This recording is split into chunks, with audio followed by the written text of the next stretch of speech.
Have you ever found yourself in an overwhelming and daunting situation where your mind goes completely blank due to the intense pressure of being in danger? I have experienced this multiple times, but there was one particular incident that left an indelible mark in my memory, and even now I cannot help but shudder upon recalling it. Approximately half a year ago, I attended a football match featuring the Chicago Bears and the Las Vegas Raiders. The experience was quite enjoyable, as I went with my friends who kept me company throughout the event. However, after the match had concluded and we left the stadium, it was already past 11 p.m., and most of my companions were quite intoxicated from the beer they had consumed. As a result, I took it upon myself to call a taxi for them. Regrettably, I made a rather foolish decision by taking the bus instead of calling myself a taxi. It was an unforeseen error, and little did I know that it would become one of the worst mistakes of my life. After boarding the bus, I had only traveled 2 stops when a disheveled man with a swollen eye and a pungent odor of urine and garbage sat uncomfortably close to the seat behind me. I could sense his unwavering and unsettling gaze piercing through the back of my head, making me highly uncomfortable. To my horror, I believe he attempted to sniff my hair. Without hesitation, I quickly moved and sat in an empty seat directly behind the bus driver when I felt a hand brushing lightly over my hair. An elderly woman was already occupying the seat, and since all the other seats around it were filled, the man could not sit beside me again, but his eyes were still glued over me. I could feel his emitting anger at my sudden action, and I prayed for him to get off before my stop, because I had a terrible feeling about all this. The elation of receiving Eddie Jackson's signature on my t-shirt had dissipated, replaced with a growing sense of terror. Despite my looming stop being 15 minutes away, most passengers had already disembarked, leaving only a woman beside me and a man who appeared engrossed in his phone. Unfortunately, my fervent plea went unanswered as my worst fears materialized before my very eyes.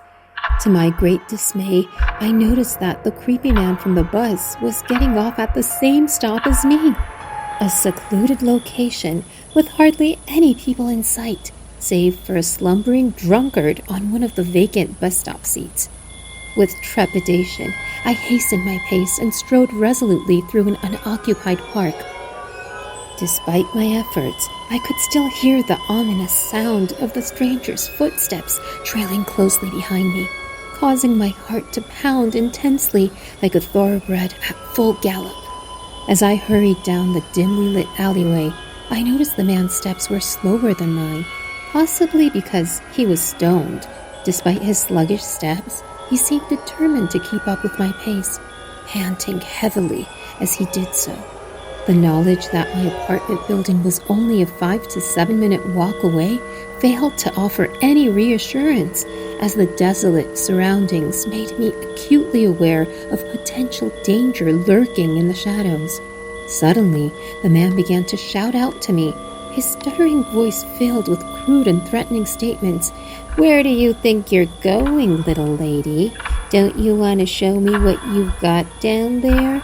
His words filled me with fear, and I quickened, hoping to reach my destination before he could catch up to me. Whenever I walked alone in that particular area, fear would always lurk behind me. This place was always desolate, and even during the day, few people were around. So, to keep myself safe, I developed a habit of carrying my keys in my fist with one key jutting out, ready to be used as a weapon in an emergency. Tonight was no different. Walking towards my apartment, I quickly retrieved my keys from my pocket and held them in position, just in case.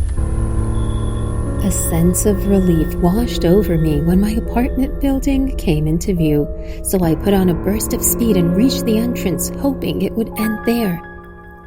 I sprinted up the stairs to the 2nd floor, as I felt it would be quicker than waiting for the elevator to arrive and giving him a chance to get to me before it. I knew he was following me into the building, but I was determined to reach my apartment before he could catch up. I unlocked my apartment door quickly, walked in, and locked it behind me.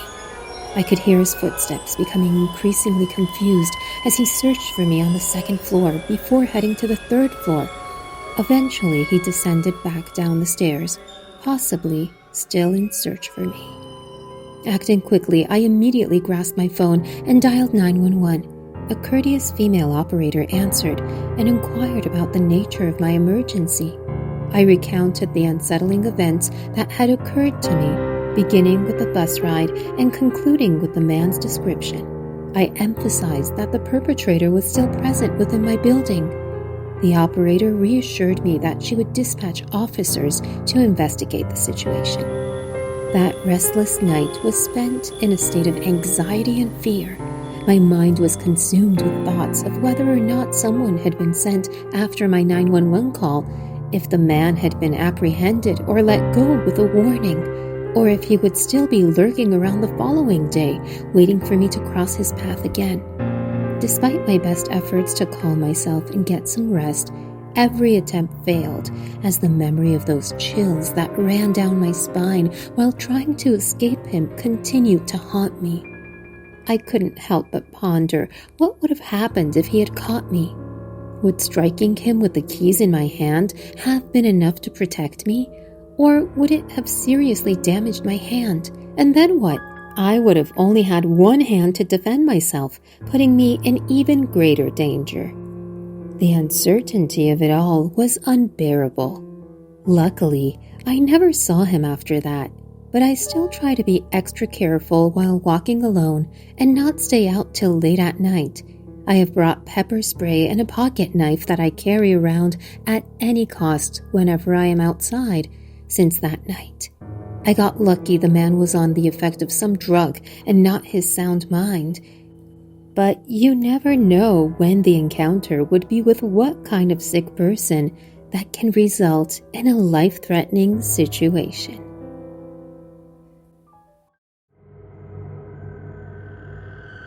Have you ever found yourself in an overwhelming and daunting situation where your mind goes completely blank due to the intense pressure of being in danger?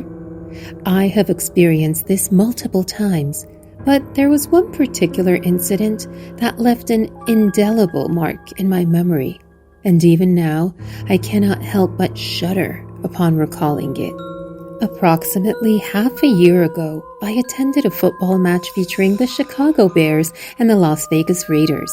The experience was quite enjoyable, as I went with my friends who kept me company throughout the event.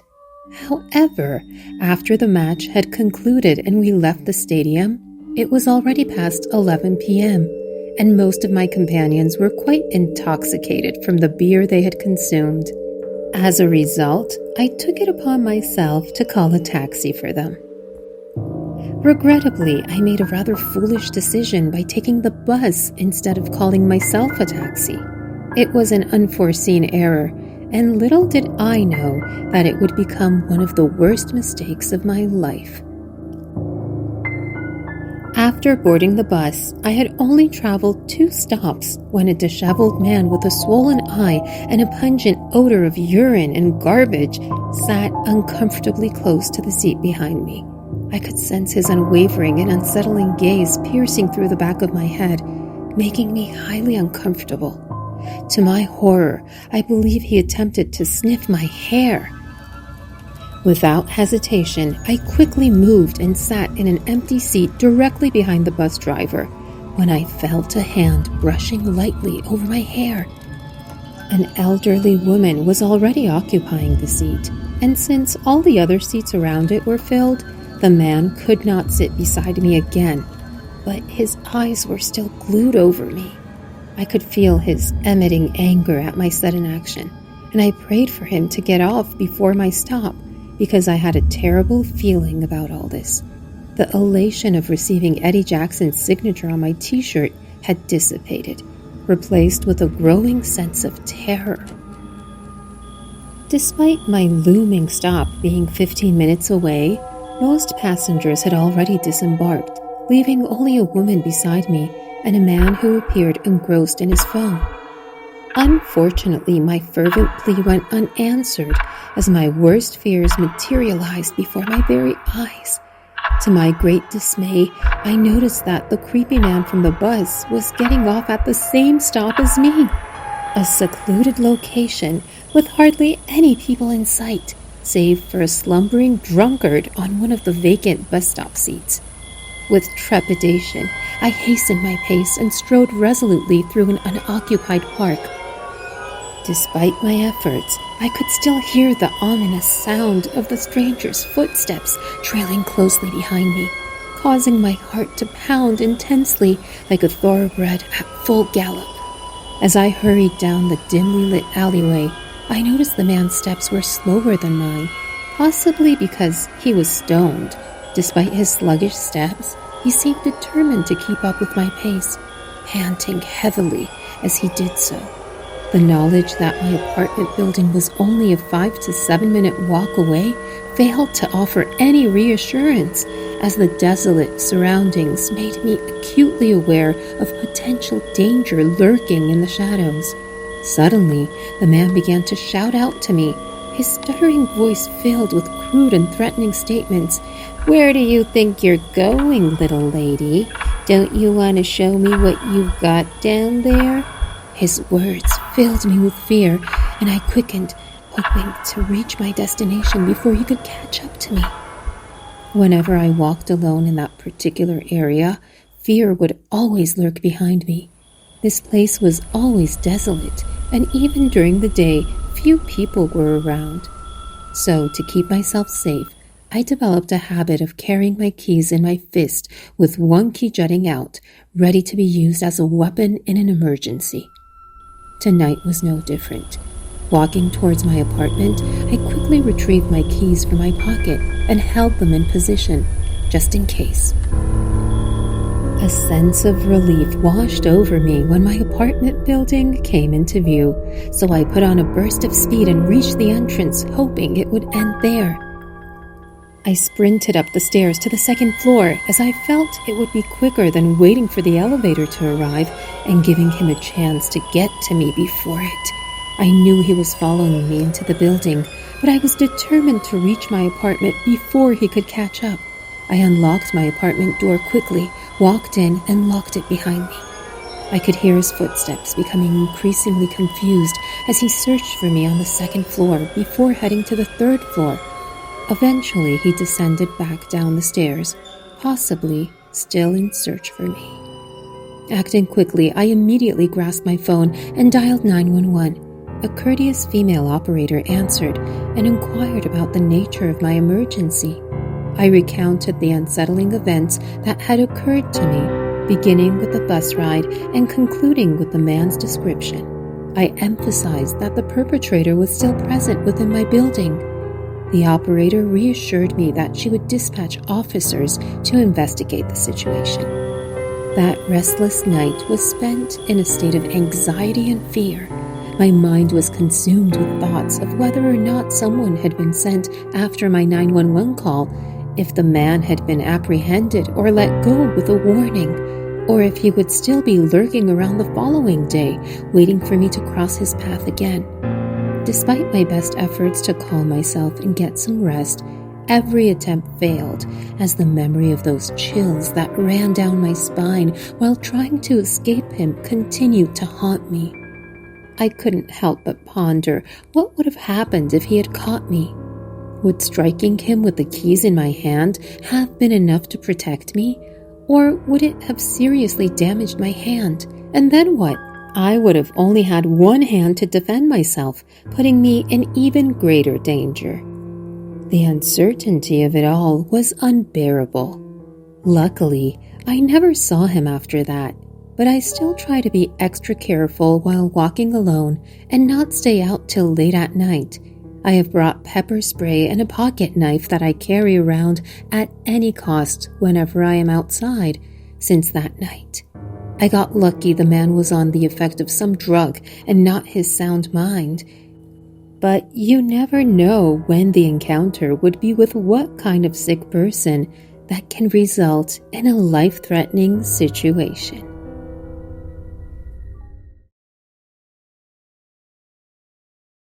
The night was pitch black, and the rain was pouring down heavily outside. I found myself alone at home, looking for something exciting to do. With my love for the paranormal, I decided to watch one of the scariest Hollywood movies, The Conjuring. My friends had dared me to watch it alone at midnight, and I had accepted the challenge. The movie was approaching a horror scene when I realized that my popcorn was finished. So I went into the kitchen to make some more. As I was in the middle of making the popcorn, I suddenly heard a blood-curdling scream that pierced through the silence and reverberated through the entire house. The scream sounded like it came from just outside the kitchen, startling me to the core. My heart raced, and I felt a shiver run down my spine. I couldn't help but wonder what was outside the kitchen, waiting for me in the dark. As I walked into the dining room, my eyes were immediately drawn to the laptop sitting on the table. The eerie glow of the screen illuminated the room, casting strange shadows on the furniture. I approached the table, feeling a sense of unease as I realized that the movie I had been watching was still playing. I must have absentmindedly brought it with me and forgotten to pause it. I took a deep breath and reached out to hit the pause button. But my relief was short-lived when I realized the movie was still playing. The scene that greeted me was enough to make my skin crawl. A ghostly figure perched on top of the wardrobe, pouncing on one of the girls. The hair on the back of my neck stood up as I watched the scene unfold, feeling a sense of dread creep over me. My heart was racing, and my palms were sweating as I frantically hit the pause button, but the movie continued to play. After a few attempts, I finally managed to pause it on a scene that sent shivers down my spine. It had been a long time since I watched a horror movie alone. I never felt this scared before, and I couldn't understand why I felt an overwhelming sense of fear. As I turned to go to the kitchen to grab my popcorn, I was suddenly overcome by the voice of the next scene, which echoed through the house. I hesitated, feeling a sense of trepidation as I turned to face the dining room where the voice was coming from. My steps faltered as I approached the door of the room again. My heart was pounding in my chest, and my legs trembled with fear. I couldn't fathom why this was happening to me. Was my laptop malfunctioning and causing the movie to glitch? Or was something more sinister at play? I couldn't shake off the unease that had settled on me like a heavy cloak. As I reached for the doorknob, I closed my eyes and whispered a prayer, hoping beyond hope that what I was about to witness was just an issue with the movie and not something paranormal. As I approached the laptop, the flickering light from the screen illuminated the room, casting eerie shadows on the walls. The scene that unfolded before my eyes was one of the ghostly figures haunting the group of girls, their pale faces twisted in agony. The haunting presence sent shivers down my spine as I drew closer, my fingers trembling with trepidation. While reaching for the power button, my heart pounded in my chest, and my breath caught in my throat. I inhaled deeply as I steeled myself and pressed the button. The silence that followed seemed almost deafening. Carefully, I picked up the laptop, feeling its weight in my hands, walked to my room and placed it back in its bag. The experience had left me feeling drained and unsettled, the haunting images still fresh in my mind. Not even the thought of food could settle my nerves, so I decided to retire for the night, hoping for a peaceful sleep. I was on the verge of drifting off to sleep when the sound of water flowing from the bathroom startled me. The resonance of the running water reverberated through my ears and caused my heart to race with fear. I felt a sense of apprehension rise within me as I peered toward the source of the sound with wide eyes. The sound grew louder and more persistent, causing my anxiety to escalate. Regardless, I knew I had no other option but to investigate the noise source and turn it off. With shaky legs, I reluctantly got out of bed and walked towards the bathroom. The sound of the water grew louder as I neared the shower area. My heart was pounding so hard that I could feel it in my ears as I extended my hand hesitantly to draw back the shower curtain. When I drew the curtain back, a sense of dread washed over me as I realized that the shower wasn't running. Instead, only a few droplets trickled out, creating a soft clinking sound. my body started to tremble uncontrollably as I tried turning the knob as tightly as possible to prevent further leakage.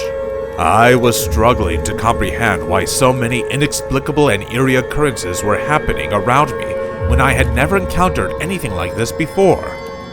It was as if the fabric of reality had been torn apart as multiple paranormal activities had unfolded before my eyes. As someone who had always been drawn to the thrill of watching Hollywood horror movies, I had never experienced anything that came close to that level of fear or unease. It felt like I was a character in one of those movies, except that it was all too real this time. Was my new apartment the site of some dark and evil energy? Or was something else at work? I couldn't shake off the feeling that something was very, very wrong. My heart racing, I suddenly jolted awake in my bed, my mind still caught in the grip of that terrifying nightmare. As I looked around the room trying to get my bearings, I noticed the movie's end credits playing on my laptop screen. I realized I had fallen asleep while watching it. Taking a deep breath and feeling a sense of relief wash over me, I quickly shut down the computer and reached for the jug of water on my nightstand, hoping to calm my nerves and steady my shaking hands.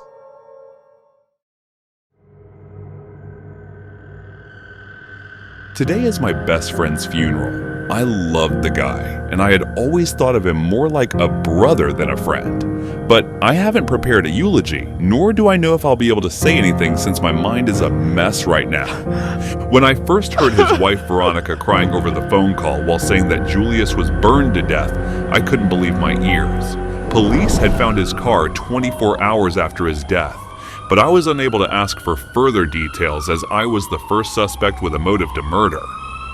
As the investigation started, his body was sent to forensics for autopsy and other legal stuff. But as a week passed by and they still did not hand over the corpse to the family, Julius's wife started to insist that she wanted his body back to hold her husband's funeral. The way she saw it was that her beloved's corpse was being disrespected even after his death, and she couldn't withstand watching the body lying in the morgue's freezer when it should be resting in his grave. She worked hard to get the approval of her requests and pleaded more than you can imagine. Finally, after a lot of supplication, she was allowed to take the body with her as they had already taken the samples needed for forensic investigation.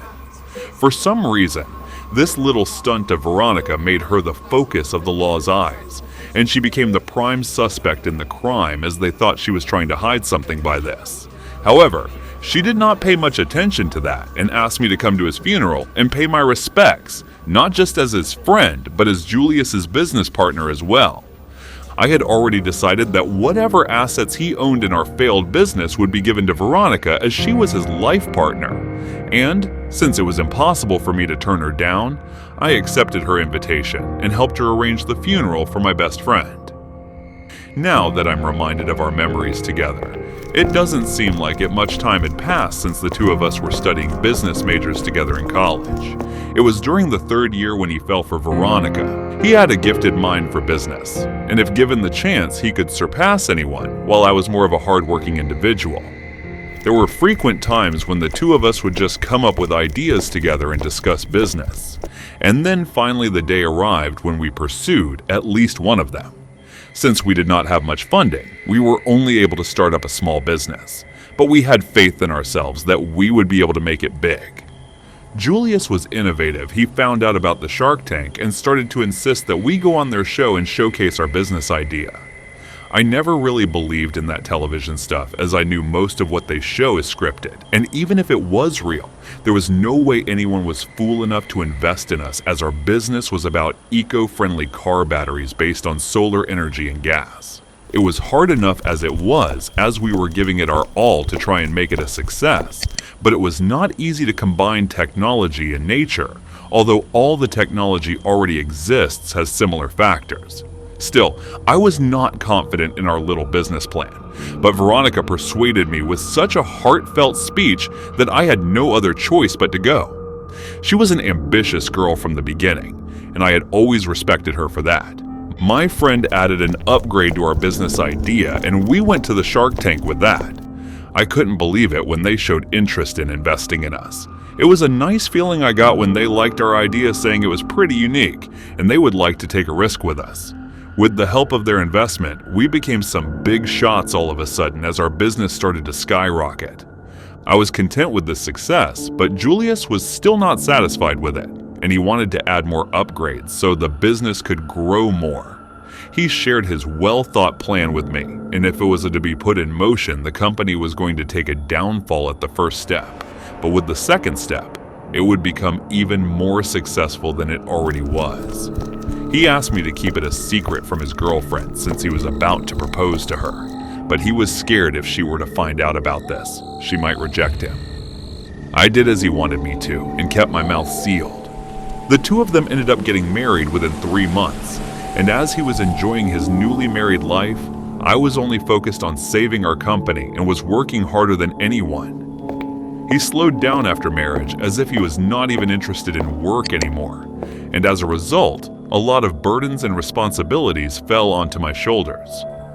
One day as I was smoking outside the company's gate while sitting on a bench, he approached me, asked for a smoke, and sat next to me. It was a bit shocking since I'd never seen him smoke before, and was surprised thinking how and when he started doing something he used to hate.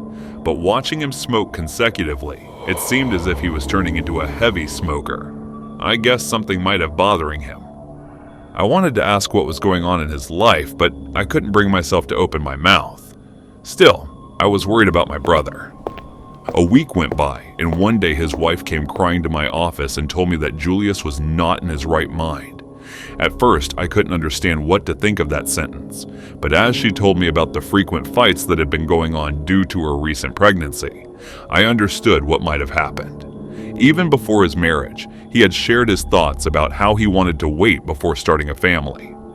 Veronica told me that she was 1 month pregnant, but when Julius found out, he showed his displeasure while saying he wanted to wait at least 2 years for a child. As she did not want to abort her unborn child and wanted to keep it, the two of them started to fight. She wanted me to talk to him and see if I would be able to change his mind about the matter. Even though it was not my place to meddle in their personal life, I still mustered up the courage and talked to him. Finally, after a long talk, I was able to convince him to keep the child and told him if he was worried about finances, we had enough savings to go through the loss. He went home after that, and by the looks of it, he seemed somewhat relieved. After reaching home, the first thing he did was apologize to his wife for his past behaviors and give her a long, passionate kiss. He arranged a romantic late-night dinner for her, and since she was having a pregnancy craving for ice cream, she asked him to go and get some for her, to which he agreed. He took the car keys and headed out, and he might have reached half a mile when he noticed something was wrong with his car as the brakes were not working, even though he tried to slow it down, but for some reason he couldn't, and the only option that was left for him now was to jump off Classic Right. That was why I was so confused when I heard the news of his death, and I couldn't understand why he did not jump off. How in the world did he got burned if his car crashed into a tree? He probably would have survived if he had jumped before the impact. A man of his caliber died in an accident for some reason. It seemed as if it was a planned murder, and it was a shocker for everyone who heard of this. Veronica was arrested after his funeral as it was proved in forensic reports that the wine he drank before driving was spiked and the drug mixed in it made him lose his senses. So when he got in the car, he couldn't step on the brakes while mistaking that it was not working. He probably rammed his car into a tree thinking it would stop, but before he could step out of the car, it blew up, causing him to burn to death. Investigators came to my house several times for statements and questioning, and I told them everything I knew. I also added that Veronica asked me to give half of the company assets to her and showed them the papers that I had ready for the transfer. They were able to put all the puzzle pieces together, and finally, she was arrested for her husband's alleged murder. Well, to be honest, I told them everything while excluding a few minor details such as how I was the one who planted the dinner idea into his mind. And it was also me who handed him that wine to try and show effort to Veronica to make it up to her. There's more. I was the only one who knew of his plan to make the company a success within 2 years, but when he said he was going to sell his shares to secure that baby's future, I lost my mind. There was no way the plan would have worked with half the company assets gone. So I came up with a plan. Everything went perfectly, and just as I had thought, Veronica became the suspect. And as I prepared to transfer Julius's share to her name, it became the final piece of the puzzle put together to deflect the suspicion from me to Veronica. Now, I have successfully committed a perfect crime where someone else is paying for it while I got the company and its success all for myself.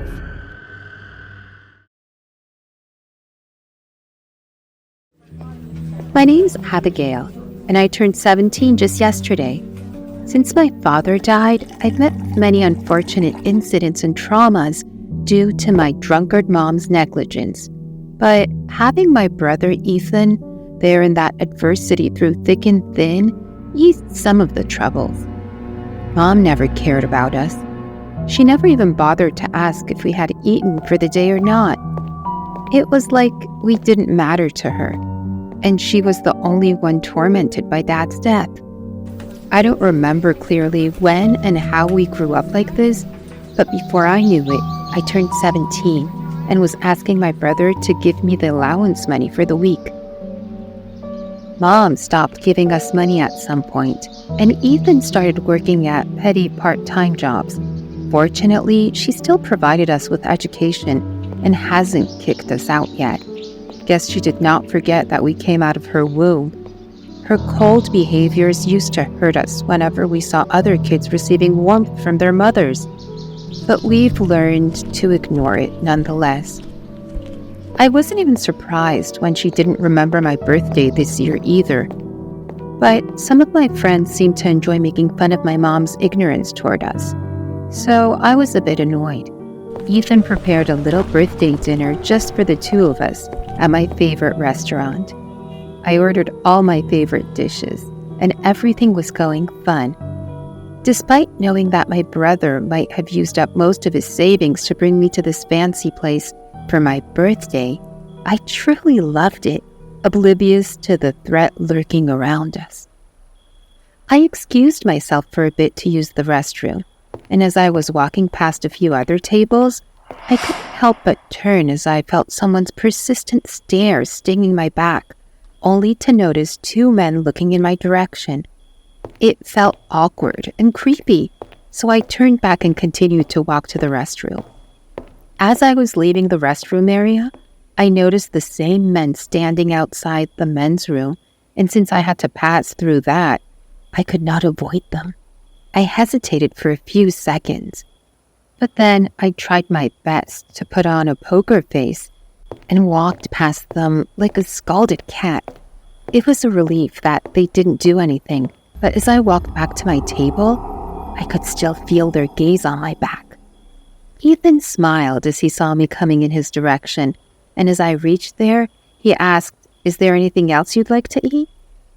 His warmth and care always melt my worry away. So I smiled back and shook my head no. I think we should go home now. He looked at me with a concerned expression while asking, "Why? Did you not like it?" "No, brother, don't get me wrong. Everything was amazing. I enjoyed it, but don't you think it's getting late?" He looked at his wristwatch as I said that, and I knew the only reason he wanted to stay longer was to avoid Mom on such a joyful occasion. But since I felt uneasy staying at this place any longer, I did not take no for an answer. "Fine, but let's stop for ice cream on the way home," he said as he called the waiter over for the check. I swear, at times like this, I feel like he's the younger sibling and not me. I still love him to death. After paying, we exited the restaurant and walked toward the subway station. But for some reason, I was still having the feeling of being watched. I turned around, and there was no one, so I thought I was mistaken. "Abe, I think someone's following us." When Ethan said that, the faces of those two men flashed in my mind, making me tremble at the thought that if they were to do anything, none of us had the strength to fight back, since it wasn't just me whose body was fragile. I looked at Ethan as he squeezed my hands, trying to assure me nothing wrong could happen. But as we took a few steps further, a car stopped before us, and we were pulled inside. "Kevin, you idiot! Why did you grab the boy when we only needed the girl?" One of those men shouted at the other as they tied us while we struggled forcefully. "But brother, who would bring us the ransom money if we let go of the boy?" The other one replied. "Forget it. Let's go." They tied us to the back seat and started driving the car. "Now, you shithead, if you don't want to die, you would give us the money we want. Understand?" He pointed a gun at Ethan while saying that, and he shook his head vigorously. I could tell he was just as frightened as I was. They drove somewhere for 2 hours when one of them said he needed to pee. The other one looked annoyed, but asked him to hold it till they reached the travel stop. My mind was in a haze, and I couldn't think straight as I continued to panic. And even in that situation, I knew I was pale as death. After about half an hour, we reached a love stop where they parked the car outside. They took out the gun and held it behind our waists as one of them said, "Don't even think about trying to act over smart while you're here, if you don't want the girl to die, that is." Ethan again nodded nervously before asking, "Can I at least use the restroom?" The man looked at him suspiciously and said, "Fine, but give me everything you have with you." The other man checked his pockets and took his wallet, watch, and phone. We then headed inside, and they somehow got in with their guns without anyone noticing it. Amidst being terrified, I continued to hope for someone to see us and we could get away from them. But I don't think luck was on our side. The bossy one led me to the Del Taco and headed to the last corner seat to wait for Ethan and the other man. And as we sat there, he continued to scan me from head to toe. I could feel the lust dripping from his teeth, making me shiver at the thought of him trying something with me. About 15 minutes later, the two of them returned. "Took you long enough. If we get caught, I will shoot you too," the man sitting with me said while gritting his teeth in annoyance. "It's not my fault, brother. He was taking a crap in there," he said as they sat on the table next to us, still sticking to our sides. That was when I noticed a man entering the Del Taco. He ordered something, then sat at a distance of 4 seats from us.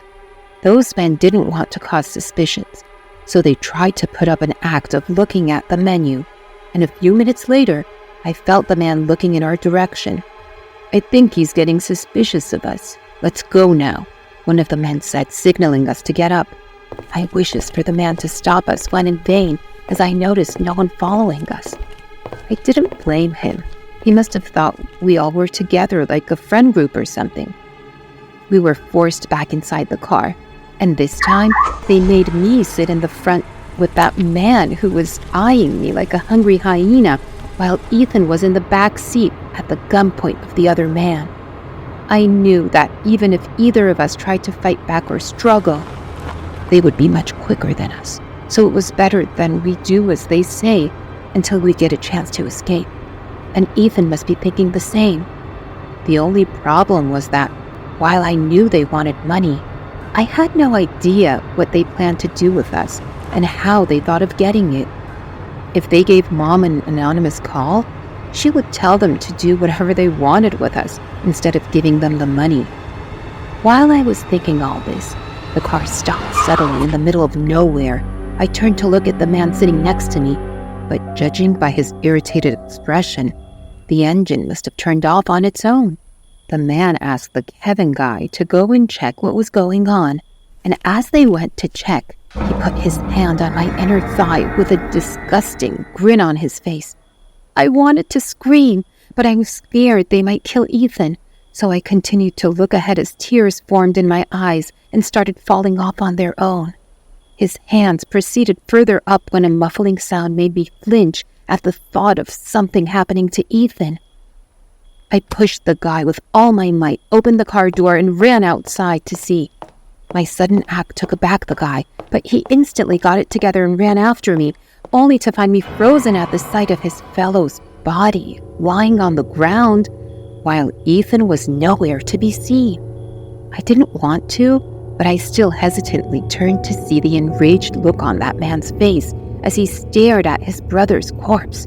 My mind kept telling me to run, so I ran, but he grabbed my hair in a matter of minutes. He pinned me down on the ground and ripped the lower hem of my dress. But before he could do anything else, I saw Ethan sneaking up on him and hitting his head with the bloody wrench he had. The man didn't seem to be fazed by that hit, but as he was about to turn, a couple of hits followed the first one, making him fall to the ground. I had never seen such a ghastly look on my brother's face as I saw blood splattering on his face and body while he punctured the man's head. He looked more frightening than any monster or devil I had ever imagined, making me shudder with horror. Even after the man died, he continued to hit him, which was now shifted from his head to his stomach. He repeatedly screamed as he tore open his guts, "You dare touch my baby sister with your filthy hands!" When finally done, he stepped back in horror as he realized his ruthless act. He stopped near the car tire, and it was as if his legs gave up when he squatted down with that cold, terrifying look on his face. I stared at the bodies of the two men. For some reason, my mind was at ease that they couldn't do anything terrible. But all the same, I was scared to death by the consequences of these murders. That was when I noticed the truck that had stopped at a distance, and I could tell it was the same man we saw at the travel stop. I couldn't help but feel bitter by looking at him, thinking that if he had helped us back then, nothing would have happened, despite knowing nothing was his fault. Ethan noticed me looking at him and followed my gaze, but the man's face turned pale as he saw my brother. He started his truck and drove away. I didn't want anyone else to notice us, so I got up and started dragging bodies to put them inside the car before anyone else showed up. Luckily, I found some water bottles inside their vehicle and a spare set of clothes, so I tried my best to wash off the blood on Ethan's body while he continued looking at me in a daze. I asked him to change while I thought of something to cover this up. Noticing the trail of leaked fuel on the road, I remembered I saw one of them smoking, so I searched for a lighter inside the car and found it. After setting the car on fire, we didn't look back and continued walking, hoping to hitchhike.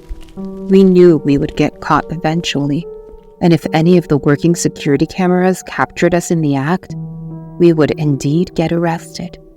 So once we reached home, we planned to grab our things and run away somewhere else. That is, if we don't get caught before then.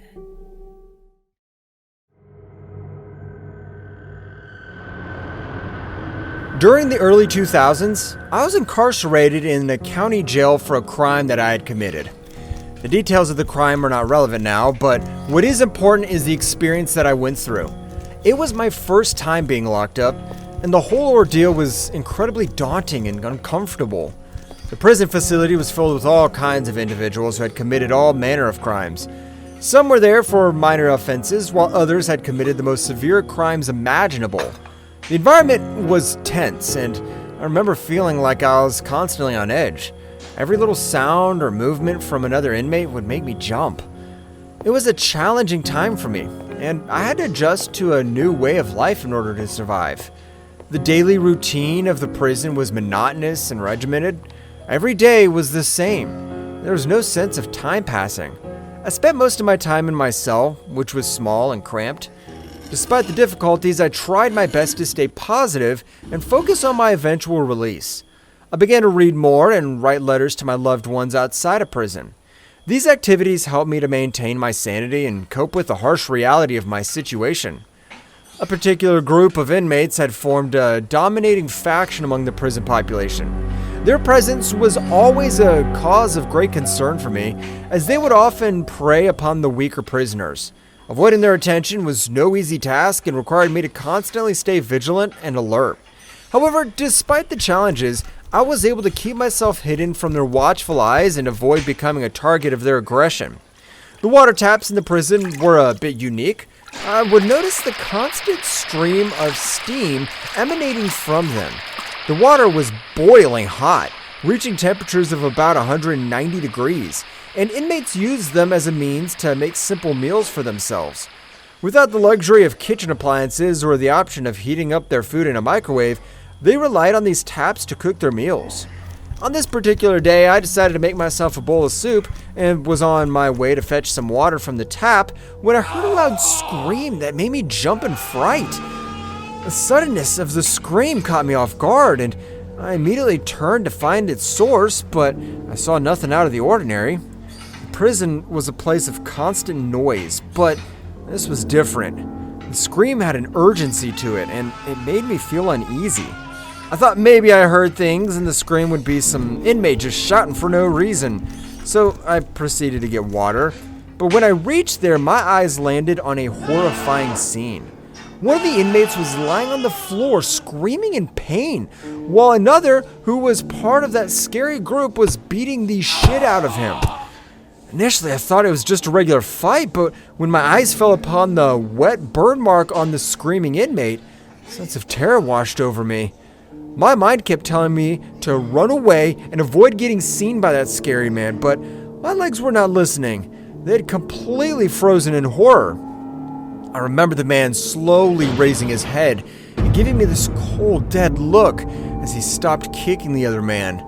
And it was so intimidating that I felt I would literally piss my pants. But before anything else could happen, someone called the guards and they rushed inside before taking both of them away.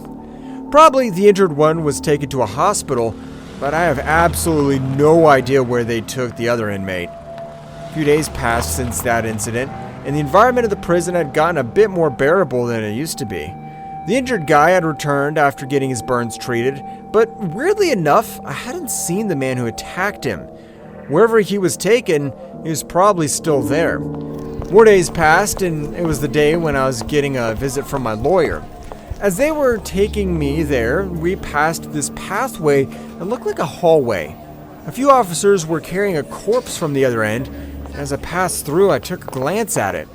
Even though the face was covered with white cloth, there was no mistaking about whose arms I had seen those unique patterns of tattoos on. I didn't know what happened to my fellow inmate, but I remember gulping in fear so hard, and the officer taking me gave me a weird glance. Begged my lawyer the entire time he was there to get me out of this place, but he kept repeating the same sentence. I'm doing everything I can. It was almost as like he was not listening to what I was saying. I was this close to strangling him out of frustration if he were to say that one more time, but I controlled the urge to do that. That evening, when we were eating, I saw the guy who was burned with bandages wrapped around his body. He was laughing and mocking one of the new inmates. For some reason, I couldn't help but feel an evil aura emitting from him. This was strange since he was the victim, but again, I didn't know the complete picture of what transpired there. The cocky smirk on his face as he conversed with one of the dangerous criminals was enough to send shivers down my body. There were two things I was sure of. One, whatever made the other guy pour hot water on this creepy-looking dude, I'm sure he was at fault. And two, I knew I needed to stay as far away from that guy until I got out of this hellhole, even though I wasn't sure what was in store for me for the next 7 years I had to spend here.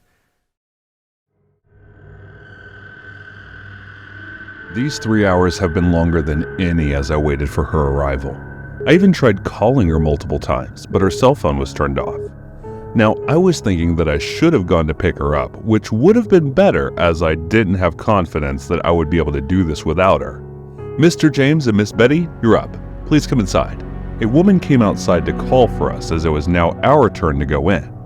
I kept thinking that we lacked something in our plan and believed it could get rejected since I was indecisive in our plans and was unable to have faith in myself. Betty was late, and I wasn't feeling optimistic about going alone. But still, I had no other choice in that matter. Millions of thoughts were rushing through my mind, and I continued to wonder if this would work out or not.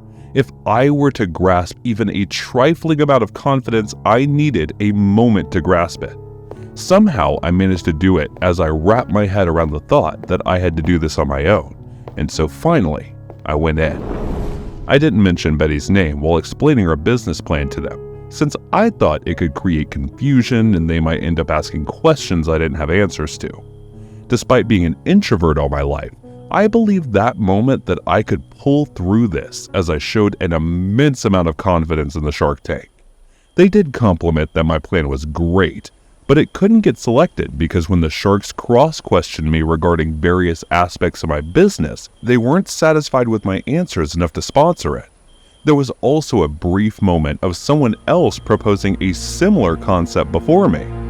After getting the rejection, I couldn't utter a word in front of anyone and just walked out of the place. But as I exited from there, I started panicking. My breathing got heavier, along with a stabbing pain in my stomach, and I started feeling cold sweat all over my body. I had experienced it before. It was an anxiety attack, probably because my hopes had gotten too high due to Betty's support, and now that she bailed on me, making me go there on my own, I couldn't help but blame her for all this. Betty's number continued to say that it was off, and since waiting there was of no use us any longer, I took a taxi and went home. Sleep was beyond the horizon for me that night as I kept overthinking about my situation and where it all went wrong. Betty was my girlfriend, and while we were in a relationship majoring in business studies, we continued to share multiple business ideas. And finally, we started a small makeup business based on Korean skincare and makeup. Since it was a trendy thought, it would be wise to get in the competition with makeup brands for the long run, as there were so many of them popping up now and then. Betty had faith that Korean beauty products would not fail, and she was the one who explained to me the whole concept and her idea. While giving my faith in that, we invested everything we had, and even took loans to fund the business after it started. And as the competition was too tight, it did not run as smoothly as we thought it would. There was also the matter that we lacked the finances to invest more to keep it running well.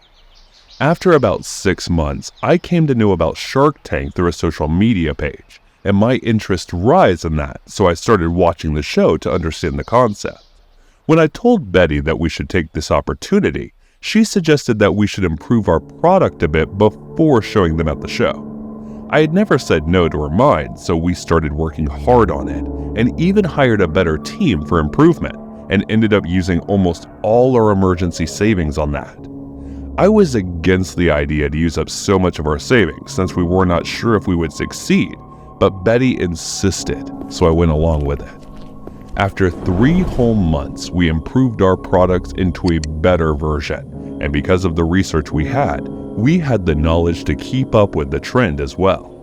We decided to go with the trendy with a subtle hint of the classic in our style, so that it would be able to catch the attention of the customers, and we believed that we were the first one to do this. But it turned out we were wrong.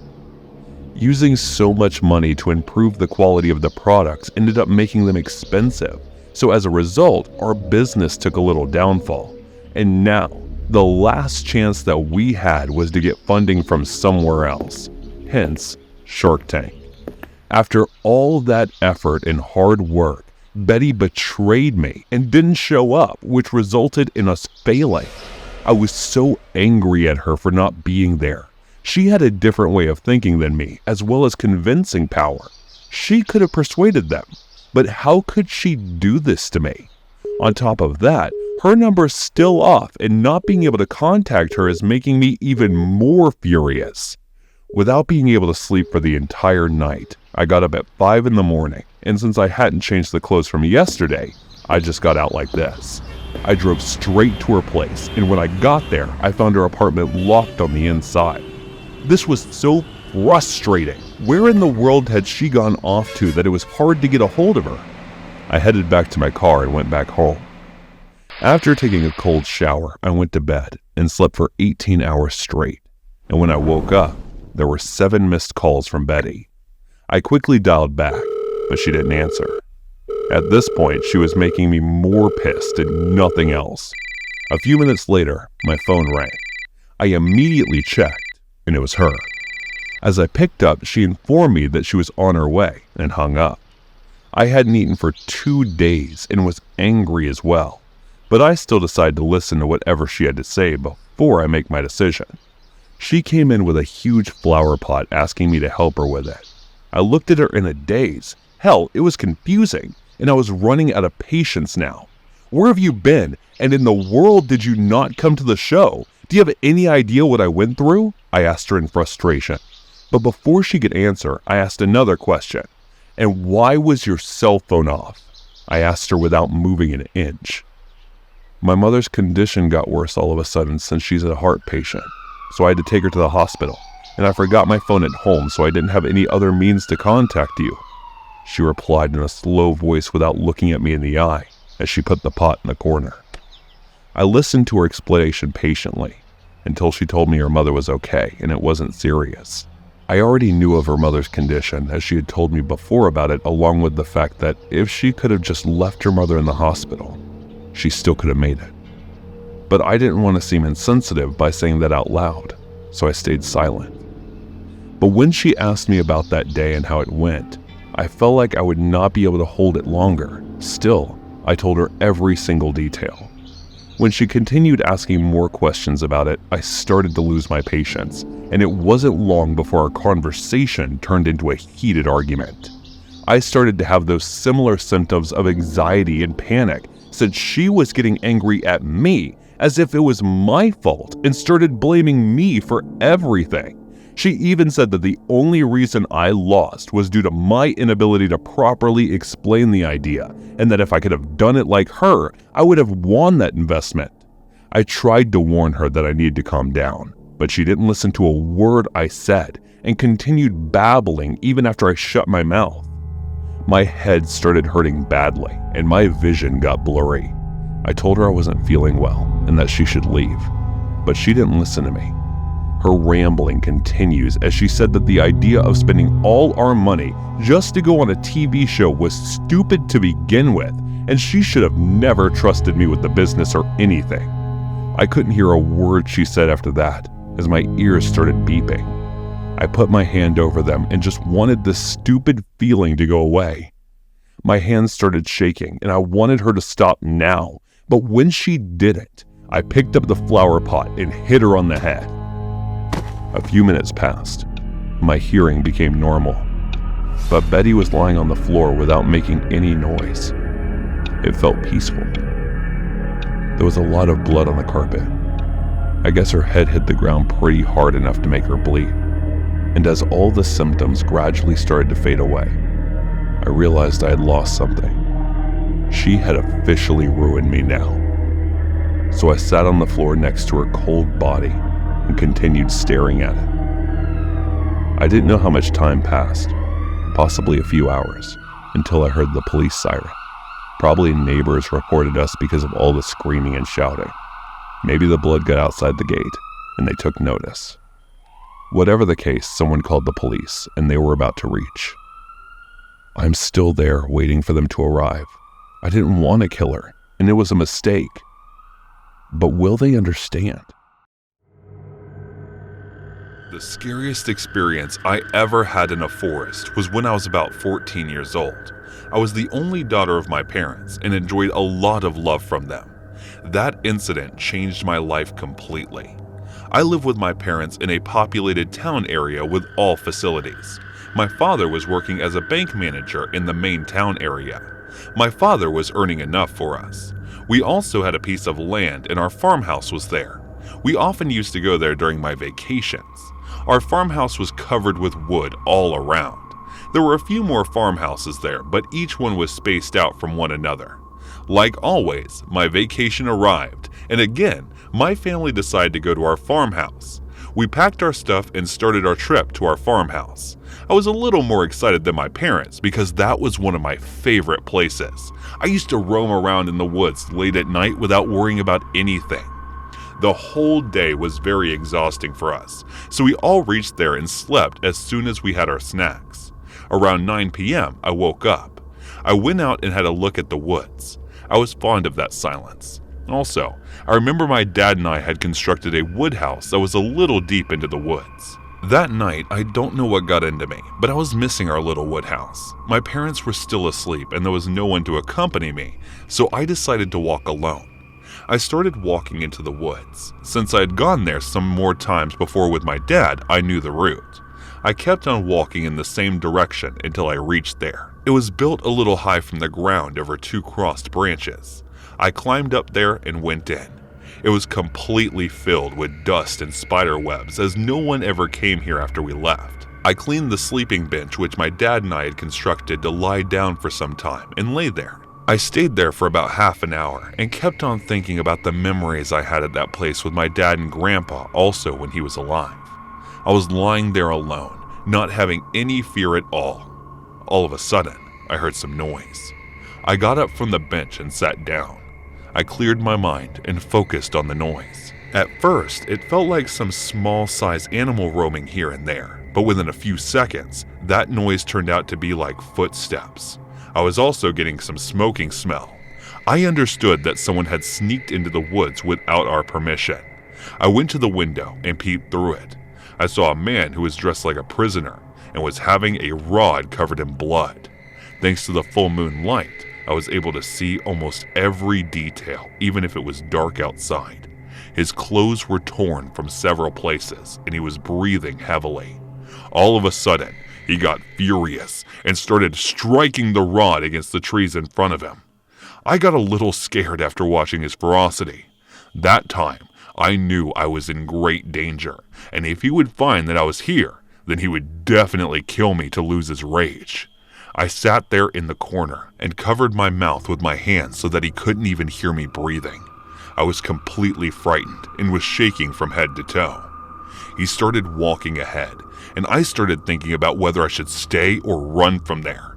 At first, I thought that I should stay hidden here in the wood house, but something in my brain told me to run and run as fast as I could, or I may never make it out of those woods. I peeped again through the window, ensured that he was not around me, and I climbed down and started to run. But I knew whoever he was might be nearby, so I tried to run as quietly as possible. Somehow, I was trying to calm myself from panicking, but I knew that inside I was panicking a lot. I kept turning and looking over my shoulder and didn't stop. At some point, I felt like I was being pursued, but at that point, I booked it out of there. Thankfully, I made it to my farmhouse where my parents were. I knew I was safe there, so I just sat on my door and began to think, who in the world was that man, and how did he reach here? The most important question that I was asking myself was, why was he dressed like a prisoner? But there was no one who could have answered me. I had been in those woods several times before, exploring into the woods without any fear, but this time was different. I couldn't think what would have happened to me if he had seen me there. After that, I went to my room and slept. The next morning, I woke up a little late. My parents were already awake and were having their morning tea when I reached there. They asked me to join them, and I sat in front of the TV. My dad was swiping across the news channels, and suddenly, we saw familiar news. It was a piece of news from our woods. The headlines of the news were that a dangerous escaped convict was on loose, and that convict was with me in the woods. That was where the authorities had pinpointed him, and at that time, I was in the very section of the woods where he was, and even I encountered him with my very own eyes. Whatever the matter was, I was just happy that I listened to my gut feeling and ran from there. Who knows if he would have hurt me or killed me? But I am glad that I was safe and sound and with my parents. I witnessed this incident about 2 years ago when I was in Domino's with my wife and kids.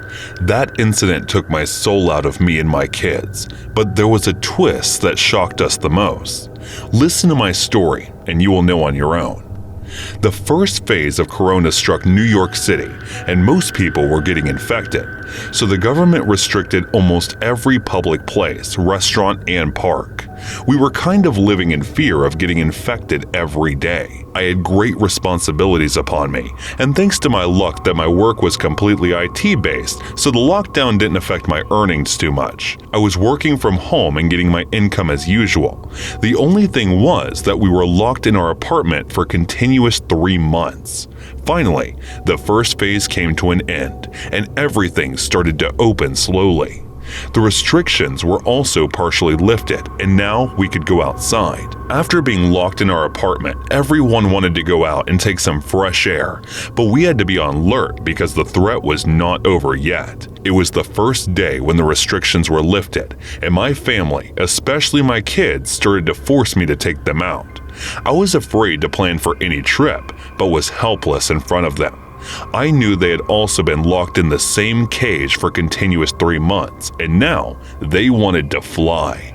They were kids, and roaming around and playing was in their nature.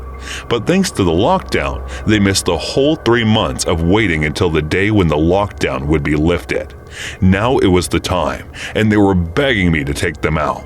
I tried hard to convince them, but they didn't listen to me even once. Finally, my wife also came in with their support and said to me that she also wanted to go somewhere. I knew that we were in danger of being affected by corona, so I was not ready to take them, but I had no other option. So I agreed, but on the condition that we would only go to some restaurant which was in the nearby area. They were not too happy, but they had no other option, so they agreed. I asked them to decide on the spot while I get fresh. I went to my room and got fresh. When I returned to the hall, my kids were running to me and told me that they had decided on the location. I asked them about it, and they told me that they wanted to go to the Domino's, which was only a few miles away from my home. I agreed to this and asked them to get ready along with their mom. They were very happy and excited, so they changed into new clothes and returned back to me within 10 minutes. As usual, it was my wife who was late, as she took a lot of time getting ready. We waited for her, and after the next 15 minutes, she returned. I knew she made us wait too long, but after watching her, I thought my wait was worth it. She looked so beautiful that I kept on looking at her until my kids pulled my hand and asked me to go. We went to the parking lot, and from there to the Domino's. I was not too far away, so we reached there in 10 minutes. We went there and grabbed a seat. I took the menu and asked my kids to select what they wanted. They told me their choice, and I ordered them. After ordering, I came back to my seat and waited for my order to be prepared. I was looking here and there when I noticed a girl sitting in another corner who looked stressed and was crying while hiding her face. I was looking at her, and when my wife noticed me, she asked me if something was wrong, and I told her about that girl. My wife was too kind, so she stood us up and went to that girl to ask her if something was wrong with her. She told her that she had a breakup with her boyfriend, and that's why she was sad. My wife calmed her down and made her believe that everything would be all right. After 5 minutes of chatting with her, she returned to us and explained everything to me. My kids were waiting desperately for their order to arrive, but it was taking too long. I went to the counter and asked them why my order was late. They replied that they were short-staffed and that if it was the first day to open after lockdown, they apologized to me and told me that they would prepare my order soon. I understood their problem because the pandemic had affected everyone equally. I went back to my seat and waited. I was looking at my phone when I heard some commotion. I looked outside and saw 2 guys running inside the store. They had pistols in their hands and were wearing masks to hide their faces. They came in and looked toward everyone, and just after that, they ran to the girl who was sitting in the corner. They went to her and grabbed her hair and threw her on the ground. I wanted to help that girl, but my wife stopped me. She was afraid because they had guns with them, and they could have harmed me or the kids, so I remained sitting there.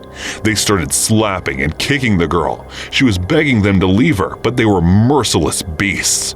One of them held her by her neck, and the second one placed the gun on her chest. Before anyone could think anything, he pulled the trigger and banged. I couldn't believe my eyes. They actually shot that girl in front of my eyes. I looked toward my kids. They were completely scared and were shaking in their toes. I was also too scared. The girl was bleeding continuously, and they threw her into a corner and ran outside the store. I wanted to help the girl, but I was frozen in my seat and couldn't move my body. My wife shook me and asked me to call the cops. I thought that it would be a good idea and pulled out my phone to call the cops, but suddenly I heard a voice that asked me to stop and not to call the police. I looked here and there to look for the lady who asked me to stop, and I was shocked to see that the girl who had been shot a moment ago was standing in front of me and asking me not to call the cops. I could clearly see that she was bleeding continuously, and her dress was soaked in blood. My wife stood up and held her, and asked whether she was okay or not, but she was completely okay and was smiling. I couldn't understand what was going on there. My wife asked her why she stopped them from calling the cops, and that was when she told us that what we saw a moment ago was just a play, and they were shooting a documentary for their project. I was surprised to hear that and couldn't believe my ears, but then I saw those two guys coming through the gate again, and this time without any mask. They were having a camera instead of a gun this time. They came and hugged the girl. After this, they explained the whole scenario and told us that they were brothers and sisters. Everyone except us in the store knew about this already, but they wanted to capture some real reaction from the audience, so they didn't tell us anything. They apologized to us for our inconvenience and for scaring us, and then left while thanking everyone there. I was in shock even now that what I was really scared of turned out to be a play, and that play almost took my soul out of my body.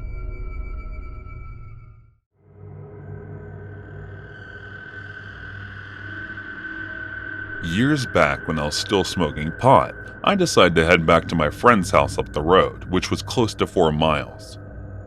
My car wasn't working, but man, I really needed to get high. So I started hiking down the main road from my parents' house to my friend's house. I was maybe halfway there when a car pulled up next to me. A man in the driver's seat said, "I'll take you wherever you want to go." Being a naive young kid, I agreed, and as soon as I got in the car, I thought the stranger's vibe coming from him, like he wanted to put his greasy fingers on me.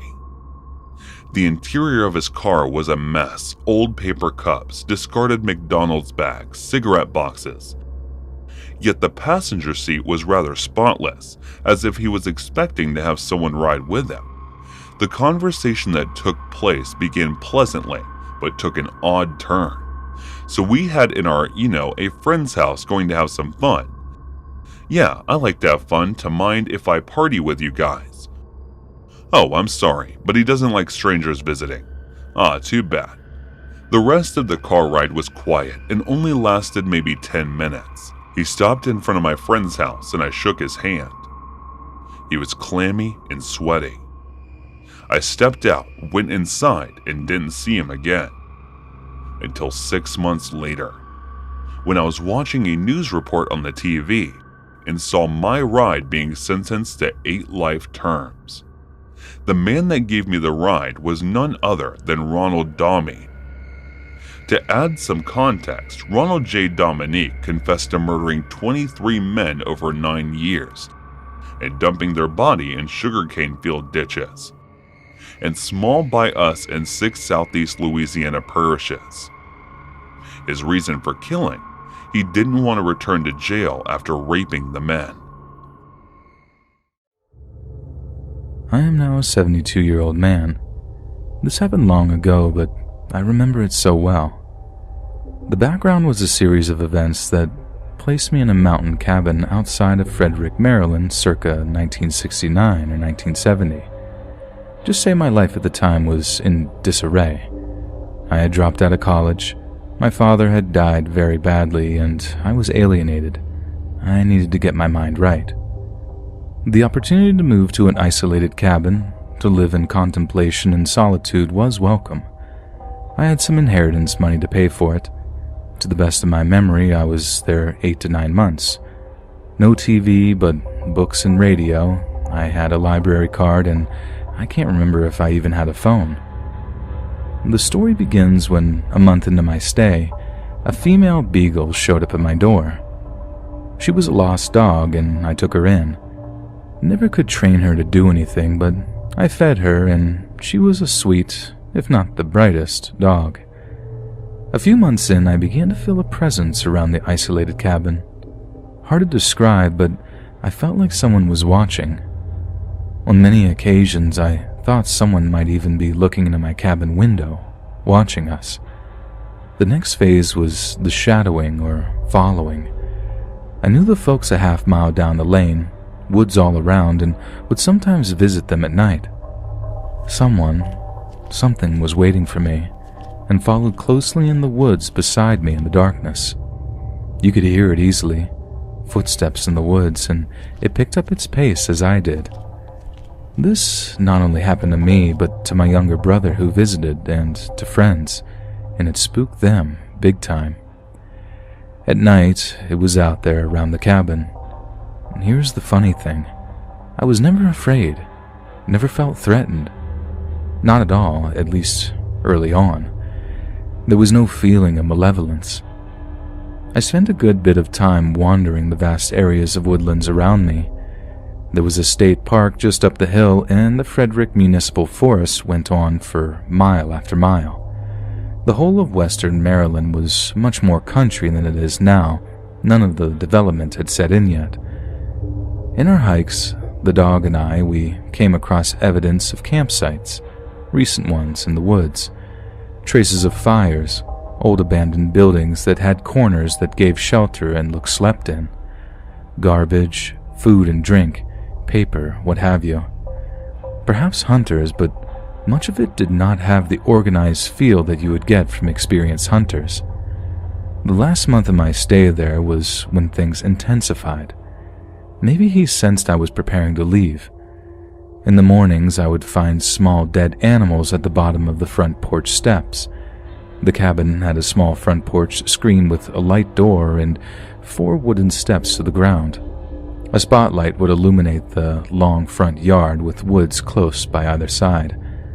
Dead animals began to appear at the bottom of the steps many mornings. I remember small birds, then a squirrel, a rabbit, even a weasel one day, like they were offerings. I had to grab them up before the dog ate them, and this went on almost daily for several weeks. One night, very late, I was awoken by some sound. I lay in bed and heard something from the front porch. I hopped up and hit the lights, and I saw that hound dog who never learned to sit or stay, standing at the front door in a perfect pointer position. She was shaking in fear. She never barked. I heard the door slam and footsteps down the steps. I hit the spotlight but saw nothing. I went out. He had been on the porch at my front door, maybe trying to enter. After that, I stayed in at night more and more. The animal offerings got bigger and bigger. Larger birds, a possum, a woodchuck. It really wasn't funny. The final 2 gifts were legs, either from horses or even cows. Big and bloody. One was skinned, dear God. And the second to last day, the dog left me. I could hear her in the woods howling on a trail following a scent. I looked for her in every way I could. Came up in the following weeks, but to no avail. She left as she came. I moved back to Maryland's suburbs of D.C., got an apartment with a friend, got a job, and moved on with my life. One day not long after, I picked up the Washington Post, and there was an article about recent encounters with the Sykesville monster. It's described as a tall, yeti-like creature, fur-covered, on 2 legs that would pick out a family or person and give them attention. I wasn't the only one. That attention, described in the article, was exactly what had happened to me. Following you at night, looking inside the house, gifts, and so on. I was shocked. If I had turned on that spotlight and seen a Bigfoot or Yeti, I might still be running. But I think I know who it was. Sykesville, Maryland was the location of the Springfield Hospital Center, a large state psychiatric hospital. It was 20 miles or so east of Frederick, and back then, many folks knew how to live in the woods. They grew up that way, country folks. I think the monster was actually an escaped patient, or just a free schizophrenic who lived outside. This is like all the homeless you see in the cities now, probably off his meds, but somehow functional and just lonely. He would pick people or families to adopt, so to speak. The camps in the woods could have been him. Nothing to do, he would make mischief. I think he liked me, but sensed that I was leaving. Now, I can't prove any of this, it's just my theory. My monster was very much of that time and place, and his behavior was what I noticed in nearly every case then. I don't think he could have survived until the 1980s. Deinstitutionalization of mental hospitals threw the mentally ill out into the streets and took away the shelter of hospitals. Unprotected, the mentally ill do die. But once in a while, they find their way to you.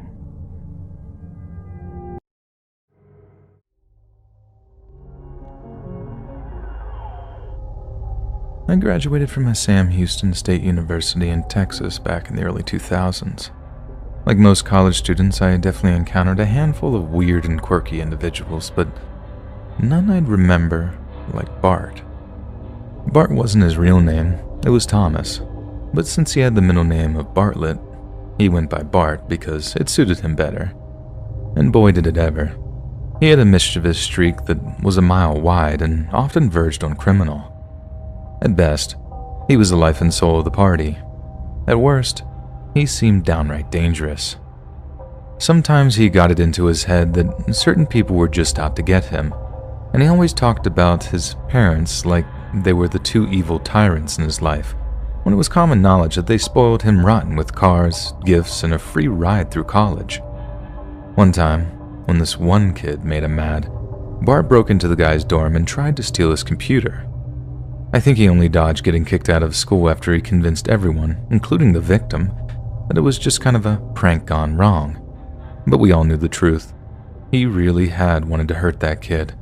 I just didn't think he had an actual violent bone in his body.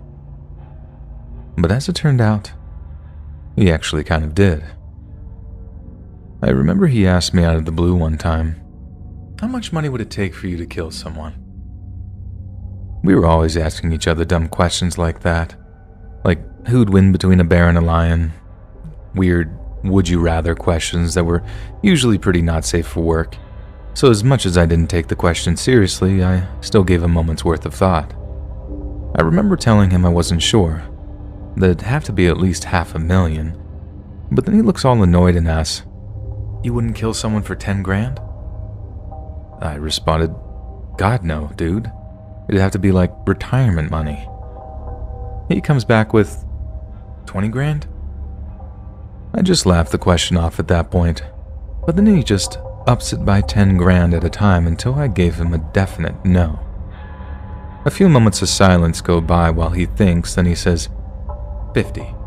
I'd give you 50.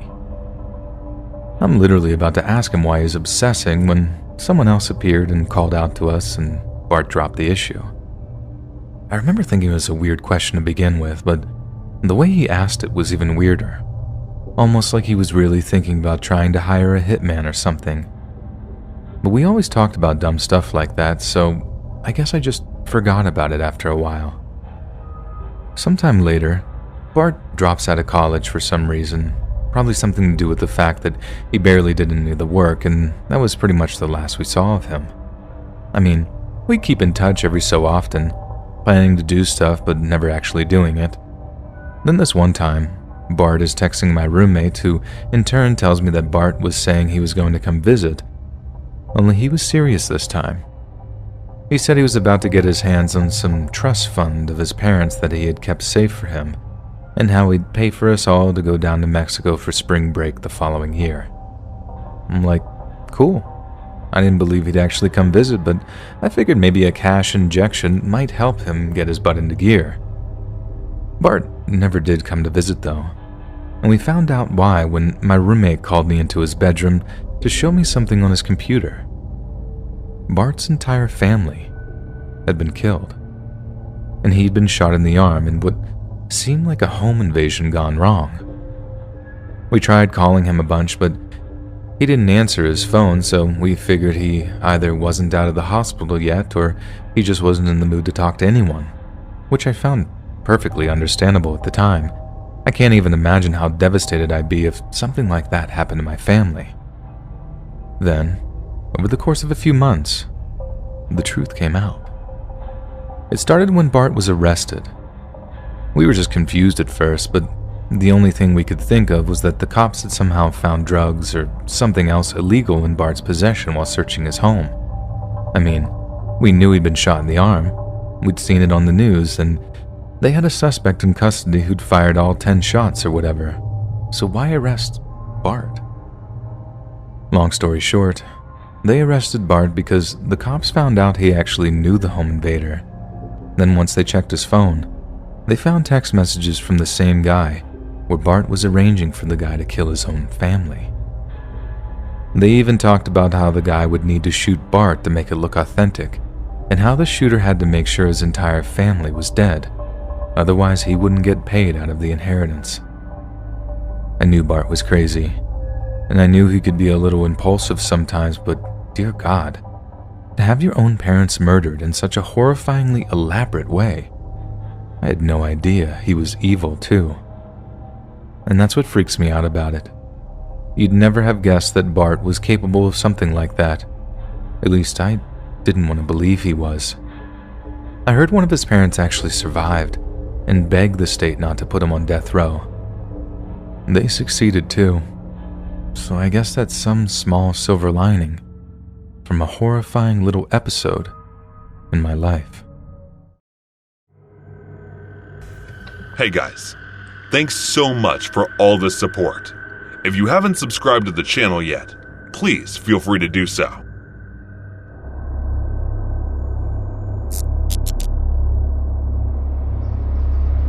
I used to work in a Pizza Hut when I was in high school. I have a bunch of weird stories from working there, but this one, it scared me the most.